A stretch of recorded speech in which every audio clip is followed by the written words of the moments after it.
My name is Michelle Hendricks, and the law I have chosen to present on is the Every Student Succeeds Act. Historically, the Every Student Succeeds Act, or ESSA, has its roots in the 1965 Elementary and Secondary Education Act, ESEA, a federally funded program aimed at giving money to states to disperse to low-achieving schools to help fund educational opportunities. As years progressed, it was noted accountability was necessary and there needed to be set educational standards and methods of testing to see if these standards were met. In 2002, the No Child Left Behind Act, or NCLBA, sought to provide federal educational targets for schools to meet to assess how they were performing as far as academics. It showcased where students were succeeding and where they needed further support. In 2015, the ESSA came into law using the ESEA and NCLBA as its spine, yet revisiting and revising impossible standards on educators and their students. Under ESSA, students are still required to submit to federal guidelines. However, they have much more flexibility in terms of giving the state and local education leaders more autonomy in deciding what standardized testing to use and when it would take place. There is much less federal government involvement. This is one of the strengths of the ESSA, that states and local authorities who know their people have more of a voice in standardized testing. Another strength of ESSA is states get to decide how and where they use their funds to schools who are struggling or underperforming.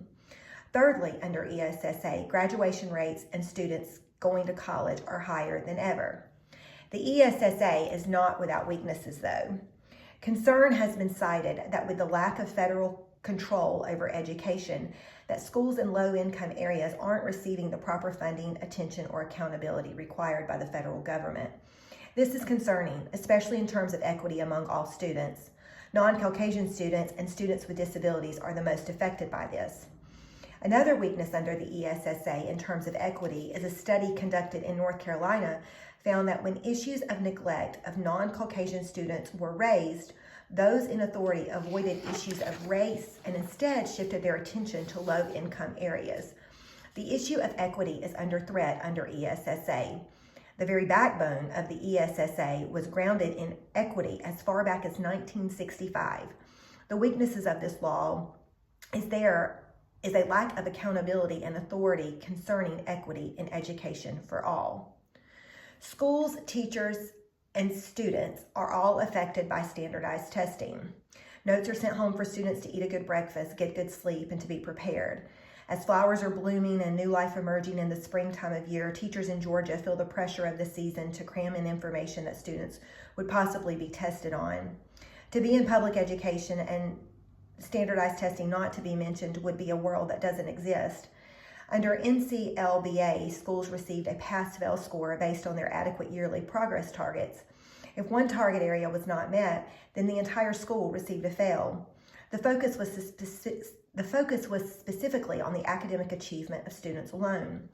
With the revamp of the ESSA, the adequate yearly progress targets provided more flexibility with a score of A through F. Other factors were considered rather than only academic performance in affecting the school's overall score. This took less pressure off teachers as well as less pressure off students. Teachers could focus on teaching their students information they needed to learn rather than teaching for the test with the strict pass-fail score. Also under ESSA, a more well-rounded approach is taken to factor in other achievements of students rather than just academics only. Education should be about teaching the whole person of a student, mind, body, and soul, not only the mind. Under ESSA, students and teachers alike could celebrate other factors in education rather than just strict math, reading, academics. Under ESSA, parents have more of an involvement and a voice in their children's education. Students are affected by ESSA with goals and standards set forth in every grade in an effort to provide them with a good education. This is interesting about parents because even in my own county just this week, several schools in our district received a very low score for their school report card, and parents used their voice in social media to bring attention to this and also created a discussion thread of how they could get involved to help solve this. Thank you so much.